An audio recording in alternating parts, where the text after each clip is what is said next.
여러분 혹시 개인이 살고 있는 집이든 혹은 상가든 건축하는 장면을 지켜보신 적이 있으십니까? 어떤 건축물이든 반드시 지켜야 될 건축의 순서가 있습니다.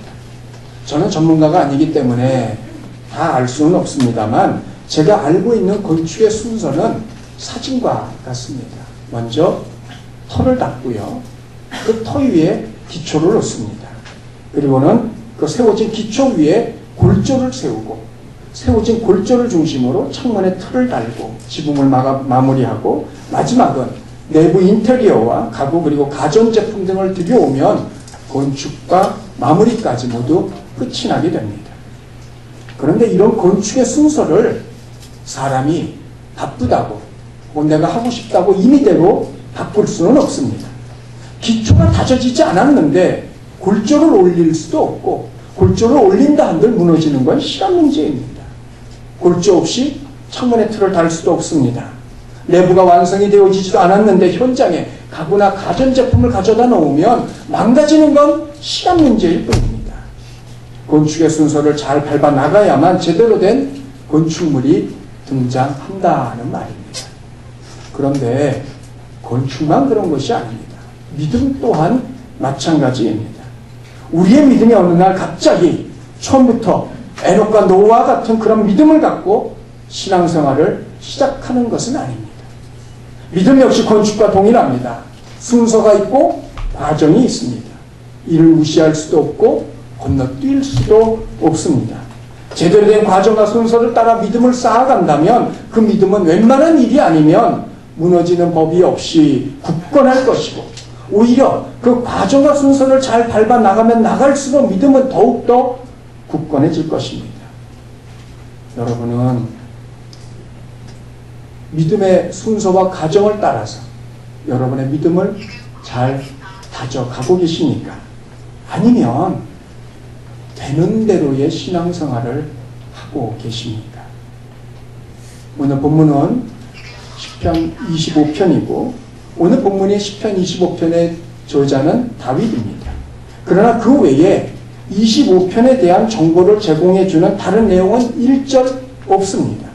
다윗이 무슨 일로 이 시편 25편을 기록하였는지 또 그때의 상황이 어떠하였는지 우리는 짐작만 할 뿐이지 정확한 것은 전혀 알 길이 없다는 말입니다. 다만 전체적인 구조로 볼 때 하나님의 자비를 확신하는 확신의 기도로 하나님을 향한 신앙의 고백에 집중하고 있음을 우리는 보게 됩니다. 그 가운데 우리는 오늘 1절과 3절을 중심으로 다윗이 의도한 것은 아니지만 우리에게 그런 것들이 있음을 말하고자 하는 것은 아니겠지만 그냥 믿음을 통하여 믿음에는 과정과 순서가 있음을 확인해 볼 수 있습니다. 자, 그러면 다윗을 통해서 발견할 수 있는 그 믿음, 다윗이 가졌던 믿음을 통하여 우리가 발견할 수 있는 믿음의 과정과 순서가 있다면 그것은 무엇일까요? 먼저 첫 번째 단계입니다. 1절 우리 다 함께 읽습니다. 시작. 여호와여 나의 영혼이 주를 우러러 보나이다. 다윗은 여호와라는 하나님의 이름을 부르면서 그의 기도와 간구를 시작합니다. 여기서 여호와라는 이름은 이 말은 이 단어는 수요일 밤에도 말씀을 드렸듯이 언약 즉 약속과 관련된 하나님의 이름입니다. 약속을 지키시는 하나님 그게 여호와라는 이름의 뜻입니다. 하나님은 약속하신 것을 한치 어긋남도 없이 반드시 이루시는 분입니다. 다윗이 바라보는 하나님 약속을 지키시는 분입니다. 물론 여기서의 이 약속은 이스라엘 민족을 향한 약속이기도 합니다. 아브라함을 향해서 주셨던 약속, 시나산에서 주셨던 약속, 또한 모압 평지에서 다시 주셨던 그 언약을 말하기도 합니다. 그리고 그 결론은 복이에요. 그러므로 하나님은 이스라엘에게 반드시 복을 주실 것입니다. 그러나 민족적인 그러한 약속만이 아닙니다. 공동체 속에 속해 있는 개인을 향한 언약, 즉 오늘 본문에 보면 다윗 자신을 향한 하나님의 언약, 그것을 다윗은 굳게 믿고 있더라는 겁니다. 하나님이 다윗에게 개인적으로 주신 언약은 무엇입니까? 그건 다윗을 이스라엘의 왕으로 세우시겠다는 언약입니다. 그 언약을 이루기까지 다윗은 어떤 고난을 만난다 할지라도 무너지지 않을 것이고 죽음의 위기 속에서도 결코 그는 죽지 않을 것입니다. 하나님은 약속을 지키시는 분이기 때문입니다. 다윗은 바로 그 믿음을 가지고 있고 그 믿음의 근거에서 본문의 기도를 시작을 하고 있습니다. 다윗의 믿음을 통하여 우리들은 믿음의 첫걸음은 하나님께 대한 확신으로부터 출발해야 한다는 것을 보게 됩니다. 믿음을 믿는 대상에 대한 확신으로부터 출발합니다. 기독교는 우리가 믿는 하나님이 누구냐, 어떤 분이시냐에서부터 시작을 하고 있습니다. 빨간색 선글라스를 끼고 세상을 보면 대부분이 모든 것들이 빨간색으로 보입니다. 파란색 선글라스는 파란색으로, 노란색은 노란색으로 세상을 우리 가운데 보여줍니다. 당연히 우리가 어떤 하나님을 믿느냐에 따라서 우리의 신앙의 고백과 방향과 목적도 달라질 수밖에 없습니다. 심각한 질병에 걸린 사람은 그 질병을 고치시는 하나님이 제일 먼저 보이고 들립니다. 그래서 그런 사람에게 물질의 필요를 채우시는 하나님은 그 다음입니다. 경제적인 어려움에 고통 속에 시달리고 있는 사람은 당장의 어려움을 해결해 줄 하나님이 가장 중요합니다. 병을 고치는 하나님은 그 다음입니다. 성도 여러분, 지금 저와 여러분에게 하나님은 어떤 분이십니까?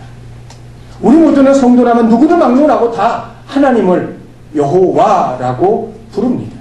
문제는 그 이름이 가지고 있는 그 의미를 알고 그 의미를 붙들고 의지하고 살아가며 신앙생활을 하고 있느냐는 거죠. 여호와, 약속을 지키시는 하나님입니다. 이걸 굳게 믿는 자와 또 하나님의 이름에 대해서 아무 생각이 없거나 믿지 않는 자의 기도의 자세와 태도가 다르며 기도의 출발이 다를 수밖에 없습니다. 여호와의 이름의 의미를 믿는 자는 처음부터 확신 가운데 그의 기도를 시작을 합니다. 중간에 더딜지라도 결코 기도를 포기하지 않을 것입니다. 약속을 지키시는 하나님을 확신하기 때문입니다. 일생에 5만 번의 기도 응답을 얻었던 조지 뮬러가 그런 사람입니다. 그는 늘 하나님의 약속을 확신하였고 확신을 근거로 하나님께 기도드렸고 그 결과 5만 번의 응답을 얻었더라는 말입니다. 그러나 반면에 그걸 믿지 못하는 자들은 기도를 하여도 확신이 없습니다. 그러므로 당연히 그 기도에는 힘이 없고 의심이 가득하며 응답이 더디게 되면 어느새 그 기도가 불평으로 변해버리고 맙니다. 약속을 지키는 하나님에 대하여 확신이 없기 때문입니다. 신앙생활하는 모습도 봉사나 섬김도 다른 이들을 대하는 태도나 관계도 모두 다 마찬가지입니다. 하나님을 두려움의 대상으로 여기는 자는 신앙생활에 자유로움이 없습니다. 좋지 않은 일만 생겨나면 혹 하나님이 자신을 치시는 것은 아닐까 전전긍긍합니다. 주일날 부득이함으로 빠졌을 때 혹 하나님께서 진노하시면 어쩌나 걱정이 한가득입니다. 이런저런 일로 조금만 신앙생활을 소홀히 하면 하나님의 벼락을 내리실까 두렵기도 합니다. 하나님을 일 어떻게 의식하고 있느냐에 따라 신앙의 모습도 태도도 달라집니다. 저와 여러분의 하나님은 어떤 분입니까? 오늘 본문에 의하면 다윗은 약속을 지키시는 하나님을 굳게 믿고 있고 그 믿음으로부터 자신의 기도를 시작하고 있습니다. 약속을 지키시는 하나님, 이것이 다윗을 통해서 발견할 수 있는 믿음의 첫 걸음입니다. 두 번째, 자 1절을 다시 봅니다. 다시 다 함께 읽습니다. 시작. 여호와여 나의 영혼이 주를 우러러 봅니다. 다윗은 나의 영혼이 주를 우러러 본다고 고백하고 있습니다. 영혼, 말 그대로 영혼 혹은 숨쉬는 존재 등을 의미합니다. 그리고 대부분의 경우 우리들은 이 단어를 대할 때 말 그대로 영혼만을 생각을 합니다. 그러나 유대인들의 개념에서 이 영혼이라는 이 단어는 살아있는 전 존재를 말합니다. 영혼은 말할 것도 없고 몸과 마음과 시간과 재물과 혹은 내가 나의 꿈과 비전과 모든 것들이 다 포함된 것을 말하고 있습니다. 그러므로 한마디로 말하면 자신의 모든 걸 걸고 하나님을 바라보고 있다는 겁니다. 자신의 모든 걸 하나님께 두고 있습니다. 다윗은 지금 자신의 모든 걸 하나님께 다 걸고 있고 그 하나님을 우러러보고 있습니다. 신앙생활의 핵심이 바로 이것입니다. 어느 날 한 율법사가 예수님을 찾아와서 묻습니다. 어느 계명이 가장 큽니까? 예수님께서 대답하십니다. 마태복음 22장 37절 39절입니다. 내 마음을 다하고 목숨을 다하고 뜻을 다하여 주 너희 하나님을 사랑하라. 이 예수님 말씀에서 우리가 주목해야 될 것이 있습니다. 그가 37절에서 등장하고 있는 마음과 목숨과 뜻이라는 단어입니다. 각각 신약의 언어인 헬라어를 보면 마음은 사람의 신체의 중심기관인 마음을 말하는 것이고 목숨 혹은 생명을 말하고 뜻은 생각을 의미합니다. 그러나 예수님이 하신 말씀은 헬라어의 마음과 뜻과 목숨이 아니라 신명기 6장 5절에 말씀을 인용한 것이고 당연히 신명기는 히브리어로 기록되어져 있고 그래서 예수님이 말씀하신 마음과 목숨과 뜻은 신명기에서 볼 때 마음과 뜻과 힘으로 확인할 수 있습니다. 그렇다면 신명기에서 말하고 있는 마음과 힘과 뜻은 무엇일까요? 마음, 이건 단지 감정에서 그치지 않고 지성과 생각 전체를 말하는 것이고 나의 전 존재를 다 걸고라는 그런 의미입니다. 힘, 자 이것은 호흡이 지속되는 동안 내 생애의 모든 순간을 말하는 겁니다. 뜻, 우리의 기도와는 달리 원문은 매우 혹은 대단히라는 뜻인데 내가 가지고 있는 모든 것을 다하여라는 뜻입니다. 지성과 생각, 나의 전 존재를 다하여서 그리고 모든 순간 내게 주어진 시간 동안에 그리고 모든 걸 다하여 내가 걸 수 있는 전부를 하나님께 걸고 하나님을 사랑하는 것. 그게 마음과 힘과 뜻을 다해 하나님을 사랑한다는 뜻입니다. 내 전 존재가 내가 살아가는 모든 시간 동안에 내가 할 수 있는 모든 것을 다 동원하여 하나님을 사랑하는 것. 한마디로 말하면 하나님을 향한 올인입니다. 그런데 지금 다윗이 그렇게 하고 있습니다. 내 영혼이 내 전부를 걸고 있다는 말입니다. 믿음의 두 번째 단계, 자신의 모든 걸 하나님께 거는 것입니다. 때로는 이 믿음을 사람에게 두고 있기 때문에 사람이 만족을 주지 못하면 상처를 받습니다. 때로는 재물에 두고 있기 때문에 그 재물을 원하는 만큼 얻지 못하면 그 재물로 인해서 무너질 때도 있고 하나님이 아닌 재물을 얻기 위하여 나아갈 때도 있습니다. 믿음은 하나님께 모든 것을 거는 것입니다. 왜요? 왜 그 모든 걸 하나님께 걸어야만 하는 것일까요? 하나님은 약속을 지키시는 분이기 때문에 그렇습니다. 내 모든 걸 거는 것과 그렇다면 약속을 지키는 것, 약속을 지키시는 하나님과 도대체 무슨 관계일까요? 하나님은 약속을 단 한 번도, 단 한 가지도 우리에게 악하거나 손해를 끼치는 것이거나 잘못된 길로 이끌어가는 것으로 사용하고 계시지 않습니다. 하나님의 약속은 늘 우리에게 좋은 것이고 생명이고 양식이며 능력이고 사랑의 결과입니다. 이를 행하시는 하나님의 우리 여호와, 그분은 우리의 하나님이십니다.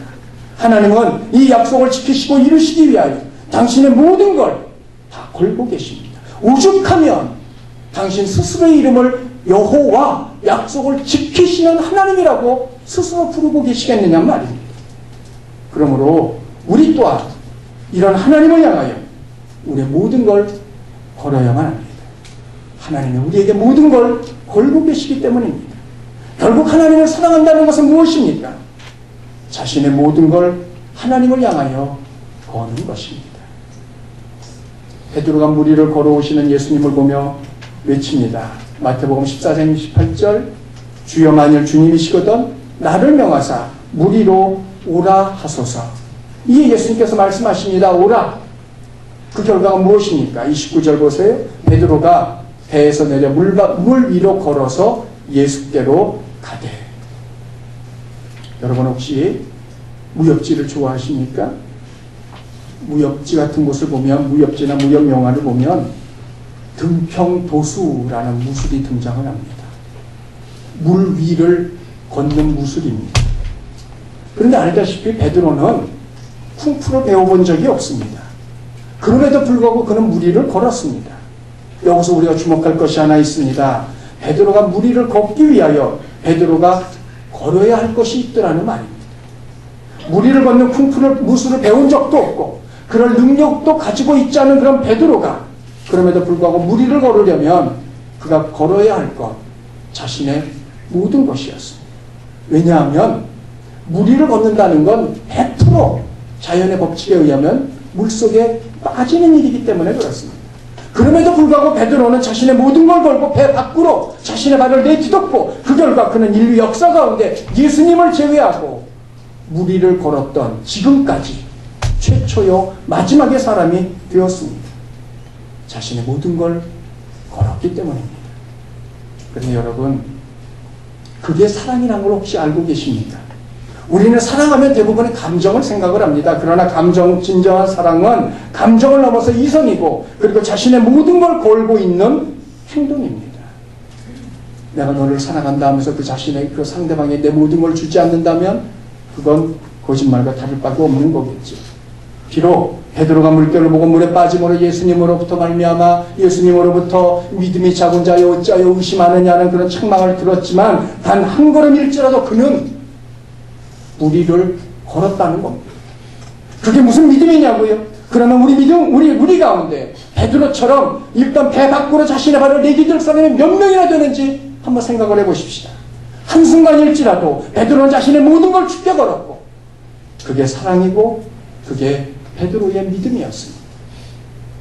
하나님을 약속을 지키는 분으로 그 굳게 믿는 자는 자신의 모든 걸 하나님께 걸 수 있습니다. 때로는 자신의 장래도, 자신의 몸도 마음도, 자신의 상처도, 아픔도, 혹은 자신의 생각까지도 하나님께 걸 수 있습니다. 다윗이 그렇게 하고 있습니다. 자신의 모든 걸 거는 것, 이것이 다윗이 우리에게 보여준 믿음의 두 번째입니다.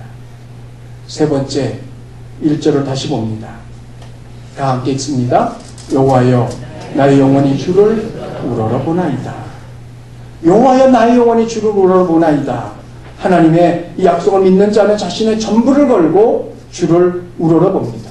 우러러보다, 들어 올리다라는 뜻입니다. 원문적으로 보면 손을 든다는 이야기고 손을 든다는 이야기는 유대인들의 기도의 하나의 모습을 말하곤 합니다. 그런데 유대인들이 기도할 때 손을 들지만 그냥 손만 들고 기도하는 게 아닙니다. 유대인들에게서 손을 들고 기도한다는 것은 잠잠히 하나님을 바란다는 이야기입니다. 즉 기다린다는 이야기입니다. 여호와여 내 영혼이 주를 잠잠히 기다리나이다. 다윗은 지금 하나님만 잠잠히 바라보고 있습니다. 어떤 엄마가 어린 딸에게 말합니다. 엄마랑 놀이공원에 가자. 아이가 좋다고 따라 나섭니다. 이것저것 엄마가 타고 노는데 엄마가 아이를 벤치에 앉히고는 한마디 합니다. 엄마가 저기 가서 음료수 한 병 사올 테니까 너는 어디 가지도 말고 꼼짝하지도 말고 이 벤치에 앉아 있어야 돼. 그런데 엄마는 놀이공원이 문 닫을 때까지 오지 않습니다. 이 아이는 엄마가 무슨 생각을 하고 있는지 전혀 모릅니다. 그러나 엄마를 전적으로 믿고 신뢰하고 있기 때문에 그 자리에서 움직이지도 않고 엄마를 기다리고 있습니다. 여러분 드라마에서나 나올 법한 그런 이야기입니까? 그러나 우리들의 삶을 한번 보십시오. 따져보지 않아서 그렇지 우리 스스로 이런 기다림을 하염없이 한 때가 얼마나 많이 있습니까?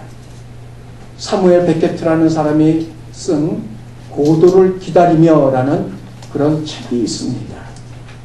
블라디미르와 에스트라공 두 사람이 등장을 하는데 이 사람들은 실없는 말들과 부질없는 행동을 하면서 오직 고도라는 이가 오기만을 기다리고 있습니다. 오늘은 못 오지만 내일은 꼭 온다는 말에 자리를 뜨지도 못하고 하염없이 기다리고 있습니다. 그러나 아무리 기다려도 끝내 고도는 오지 않고 책도 연극도 그렇게 마칩니다. 그런데 더 기가 막힌 건 기다리고 있는 그 고도가 사람인지 행복인지 신인지조차 모르고 있다는 겁니다. 나타날지도 정말 있는 것인지조차도 모르고 마냥 기다리고 있는 겁니다.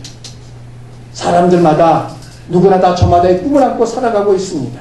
그러나 어떤 경우 고도와 같이 기다려도 오지 않고 있고 기다리고 있는 것이 내게 정확히 어떤 의미요, 결과를 가져다 줄지도 모른 채 혹시 하염없이 기다리고 있는 것은 아닙니까?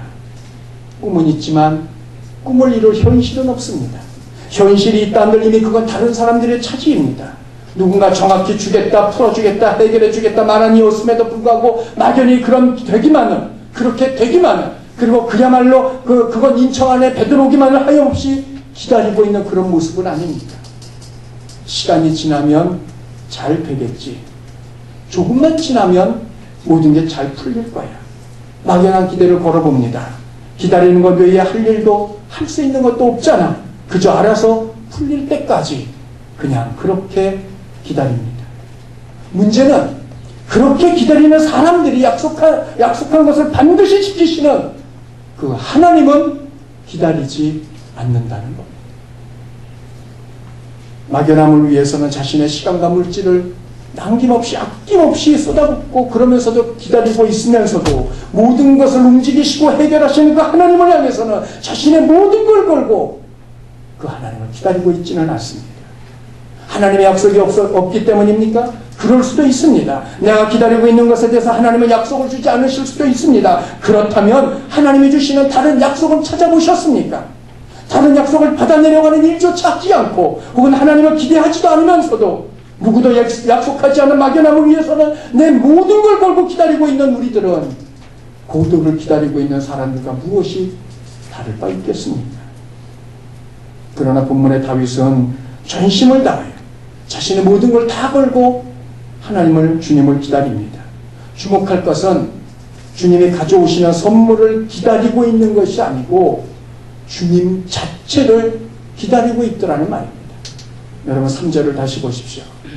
내가 주의 선물을 바라보나이다, 기다리나이다 말하는 것이 아니고 주를 바라보나이다 말하고 있습니다. 어렸을 적 쏟아지는 눈꺼풀을 억지로 떠가면서 밤늦도록 집에 오시지 않는 아버지를 기다릴 때가 많이 있었습니다. 기다리는 이유는 오직 하나입니다. 아버지 손에 들려오는 누런 종이봉투 속에 들어있는 생배과자, 그것이 아니면 시장통 어귀에 있는 제과점에서 팔고 있는 맘모스빵, 바로 그것 때문이었습니다. 그러나 분명한 사실은 아버지가 오셔야 그걸 먹을 수 있다는 겁니다. 어느 때는 그 아버지가 빈손으로 오실 때도 있습니다. 당연히 실망하겠지만 그렇다고 삼배를 사줄 다른 아버지를 찾아 나서지는 않습니다. 아버지가 계시는 한 언젠가는 그 생배과자의 달콤함을 다시 맛볼 수 있기 때문입니다. 그래서 쏟아지는 잠을 무릅쓰고 눈꺼풀을 떠가며 아버지를 기다립니다. 다윗은 그 아버지를, 하나님은 그렇게 기다리고 있습니다. 자신의 전 존재를 걸고서 말입니다. 그것이 다윗이 보여준 믿음의 세 번째 단계입니다. 결국 믿음이란 무엇입니까? 기다림입니다. 믿음의 핵심은 기다림입니다. 성경에 등장하는 수많은 믿음의 사람들은 모두 다 기다림의 대가들이었습니다. 아브라함이 그러하였고, 요셉이 그러하였고, 모세가 그랬고, 다윗이나 이사야나 예레미야가 혹은 다니엘이 그러하였고, 사가랴와 그의 어머 마리아나 엘리사벳이 그리하였고, 심지어는 예수님조차도 사람의 몸을 입고 세상에 오시기까지 수천 년 동안을 기다리셨습니다. 그러면 하나님은 왜 사람들로 하여금 기다림의 믿음을 갖게 하시려는 것일까요? 첫째는 하나님의 시간과 사람의 시간이 다르기 때문입니다. 하나님의 시간과 사람의 시간이 만났을 때 비로소 하나님의 이루심이 드러납니다. 그토록 기다리는데 아무 일도 일어나고 있지 않습니까? 아직 하나님의 시간이 되지 않았기 때문입니다. 그러나 하나님의 시간이 되면 그때는 반드시 이루어질 것입니다. 성경이 말하는 때가 차면이라는 말이 바로 그것입니다.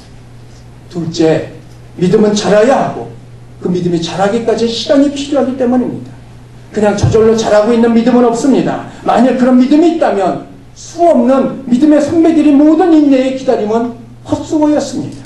그러나 우리가 알고 있는 것처럼 그렇게 믿음을 갖고 기다리는 사람들은 마침내 하나님의 역사하심을 맛볼 수 있었습니다. 그리고 그때까지 그들은 아버지 안에서 하나씩 하나씩 자신들의 믿음을 키워 나갔던 겁니다. 아브라함을 보십시오. 아들에 대한 약속은 분명히 받았지만 그 약속을 얻기까지는 무려 25년을 기다려야만 했습니다. 그 시간이 흘러야 했고 그 기간 동안 아브라함은 엎치락뒤치락하고 있지만 그러면서 자신의 믿음을 조금씩 키웠고 마침내 하나님으로부터 내가 이제야 나를 경외하는 줄 내가 알겠노라는 하나님의 인정을 얻기에 이르게 됩니다. 믿음은 기다림입니다.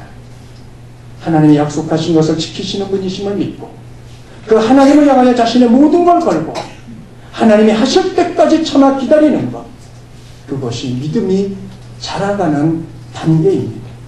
믿음의 시작은 하나님을 향한 전적인 신뢰에서 출발합니다. 간혹 고소공포증을 가진 분들 가운데 웬만해서는 비행기를 타지 못하는 분들이 계십니다. 그러나 그렇지 않은 사람들은 오히려 비행기 타는 것을 즐겨하며 좋아라 합니다. 그런데 여기서 생각해 볼 것이 하나 있습니다. 여러분, 저나 여러분이 비행기를 탈 때 그 비행기를 조종하는 기장이나 부기장에 대해서 무엇을 알고 그 비행기를 탑승하십니까?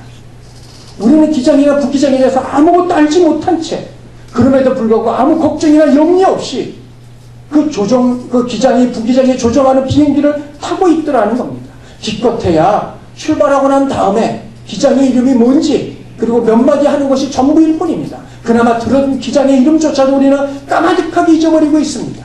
그들의 이름, 그들의 현재의 컨디션, 그들의 생각과 계획 우리는 전혀 모릅니다. 그럼에도 우리들은 아무 생각 없이 그 비행기에 탑승합니다.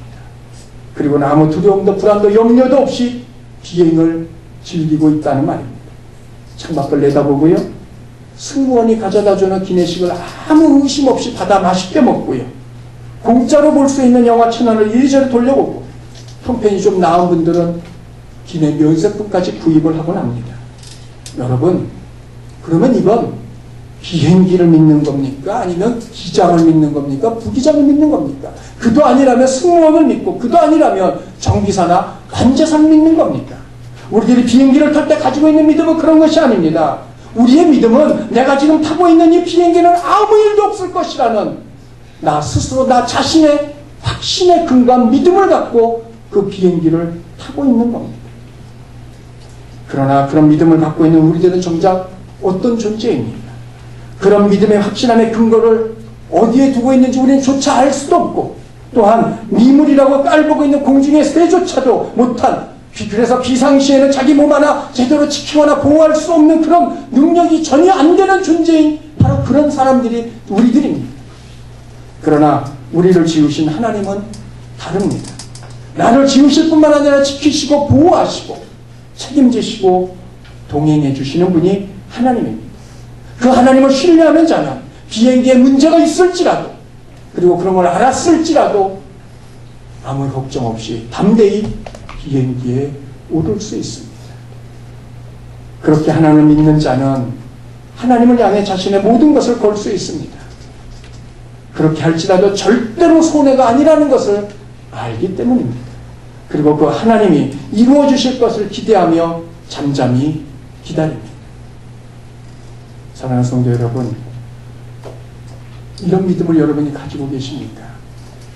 그 다음에 이런 믿음을 가진 자들마다 보이고 있는 모습 두 가지가 오늘 본문에 나와 있습니다. 첫째, 2절을 봅니다. 다 함께 읽습니다. 시작. 나의 하나님이여 내가 주께 의지하여 싸우니 나를 부끄럽지 않게 하시고. 내가 주께 의지하여 싸우니 원문의 의미로 보면 믿다, 신뢰하다, 의지하다라는 의미이지만 그냥 의지가 아닙니다. 간혹 외국에 나가서 선교사님들과 대화를 할 때가 있는데 자, 그래서 선교사님들마다 사역하는 나라가 다르고 대상이 다르고 사역 내용이 다르지 않습니까? 그런데 모든 선교사님들마다 한결같이 가지고 있는 공통적인 어려움이 하나 있습니다. 그건 바로 의료보험입니다. 외국인이다 보니까 그 비용을 감당하기 버거울 정도입니다. 우리보다 경제적으로 떨어지고 의료 수준도 떨어집니다. 그건 분명합니다. 그럼에도 불구하고 일단 병원에 가면 적게는 수십만 원에서 많게는 수백만 원까지 각오를 해야만 병원에 갈 수 있습니다. 그래서 일부 선교사님들은 아예 1년짜리 여행자 보험을 들어둡니다. 여러분, 그게 보통 비싼 게 아닙니다. 보통 한 사람당 100만 원을 넘어갑니다. 그럼에도 불구하고 그 보험을 들 수밖에 없겠지요. 비용이 비싸서 그렇지 일단 이 여행자 보험을 들어두면 아무 걱정이 없답니다. 조금 늦게 보험료가 나와서 그렇지 반드시 정산이 될 것이고, 그래서 아무 부담 없이 치료를 받을 수 있기 때문입니다. 그런데 본문이 말하고 있는 의지하다라는 단어가 바로 그겁니다. 확실한 보장, 즉 확실한 보장이 되는 보험에 가입한 것과 똑같은 거라는 말입니다. 하나님을 의지하는 이유, 하나님이 운영하시는 보험에 가입하여 있기 때문에 그렇습니다. 그래서 무슨 일을 만나도 걱정하거나 두려워하지 않습니다. 오래전 어느 한 여인이 자기 자동차를 몰고 가다 운전 미숙으로 인도를 넘어서 길가에 있는 자동차 전시장 쇼윈도를 박살을 냈던 적이 있습니다. 자, 근데 내려서 봤더니 그냥 쇼윈도만 박살이 났고 사람도 다치지 않고 차도 다행히 부딪히질 않았습니다. 한숨을 푹 내셨죠. 그런데 웬걸요. 들이받은 자동차 전시장이 외제 자동차 전시장이었고 그 쇼윈도가 박살이 나면서 유리가 파편이 되어서 온 사방으로 튀면서 전시되는 모든 외제 자동차 표면을 다 소위 말하면 스크래치를 내놓은 거예요. 그거 전체를 가져다 도장하는데 1억 9천이 들어갔다. 다행히 이 여인이 그 당시 좀 오래된 일이지만 1억짜리 보험을 들어두어서 안심을 하고 있었어요. 왜냐하면 웬만한 건 다 해결이 되거든요. 그런데 고스란히, 그럼에도 불구하고 1억은 커버가 되겠지만 고스란히 9천만 원은 자신이 개인적으로 변상할 수밖에 없었다는 말입니다. 그러나 성도 여러분, 하나님의 보상에는 한도가 없습니다. 하나님의 한도는 무제한입니다. 금액적인 부분만이 아닙니다. 삶의 모든 것에 대해서도 하나님은 무한대로 보상해 주시는 분입니다. 청구서를 내밀었을 때 주기 싫어서 이리저리 회피하거나 만나기 싫어 도망가는 분이 아닙니다. 책임을 전가하는 분도 아닙니다. 그러므로 오늘 본문 3절을 다시 보십시오. 내가 주께 의지하여 싸우니 나를 부끄럽지 않게 하시고, 내가 주를 의지하여 싸우니 나를 부끄럽지 않게 하시고, 주를 의지하는 자들마다 부끄러움을 당하지 않을 것입니다. 하나님을 향한 온전한 믿음이 있는 사람, 어떤 일을 당해도 무슨 일을 만나도 주를 의지합니다. 어려운 일 당할 때 나의 믿음 적으나 의지하는 내 주를 더욱 의지합니다. 함께 세월 지나갈수록 의지할 것뿐일세. 무슨 일을 당해도 예수 의지합니다. 사람이 실망을 안겨줄 때에도 사람을 보지 않고 주를 의지합니다. 때로는 물질이 속일지라도 물질 때문에 마음 상하는 것이 아니라 주를 의지합니다. 환경이 바뀌어지고 상황이 달라져도 주님을 의지합니다. 주님을 굳건히 믿고 있기 때문입니다.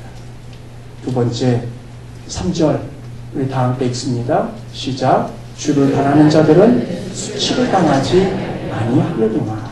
바란다, 원문의 의미는 말 그대로 바란다는 의미고 기다린다, 소망한다는 뜻입니다만 그 본래적인 의미는 하나님을 향하여 직선을 긋다는 뜻입니다. 하나님을 향하여 직선을 긋다. 기다린다는 것은 하나님을 향하여 직선을 긋는 행위입니다. 이게 여러분, 이게 마음이 좋아서 기다리고 소망하는 것이지 위급한 순간에, 그리고 답답한 때에, 곤란한 상황에서 무작정 하나님을 기다리고 있다는 것, 그거야말로 속 터지는 일이 아닐 수 없습니다. 그러나 우리가 주목할 것은 기다리는 것이 지름길이요 빠른 길이라는 겁니다. 여러분, 모세를 보십시오. 만약 그가 하나님이 하실 때까지 그냥 참고 기다렸더라면 아마도 그는 광야에서 40년 동안 시간을 허송세월하지 않았을 수도 있었을런지 모릅니다. 여러분 다음 사진을 보시죠.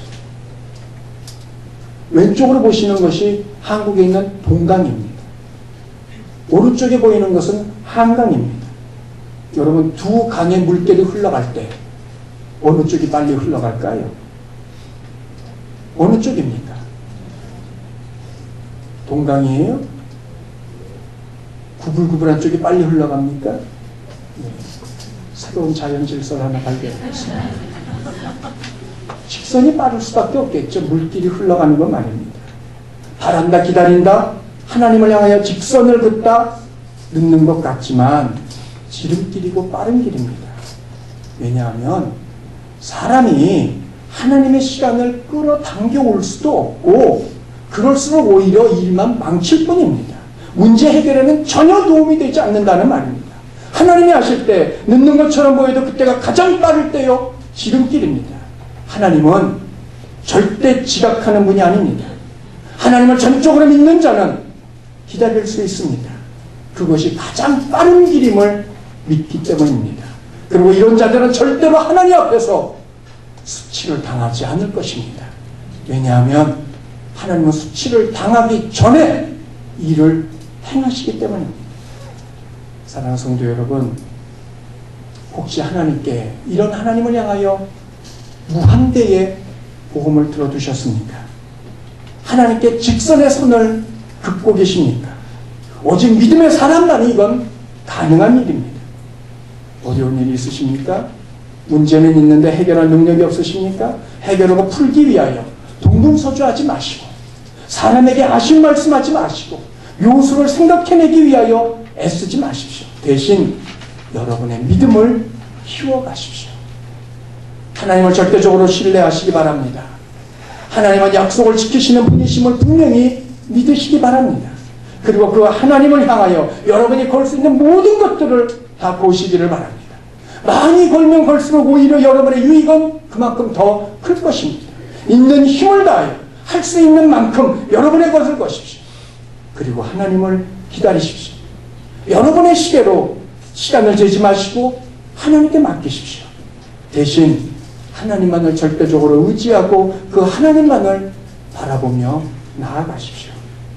하나님은 반드시 약속하신 것을 이루실 것이고 여러분을 실망케 하거나 수치를 당하지 않게 하실 것입니다.